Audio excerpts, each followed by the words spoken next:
If you want to change the theme on Samsung Galaxy S26 Ultra, first of all, we need to open Settings. Over here in Settings, scroll down a little bit and then go to Themes.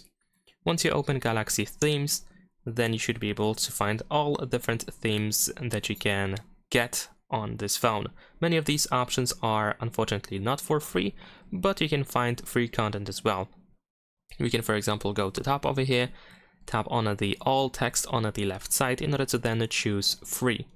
And there we go. Now we have many different options, many different themes that you can use on your phone. So let's say I'm gonna choose something like this. We can also find a preview, of course, of the theme. And once you're ready to use it, just tap on the download option.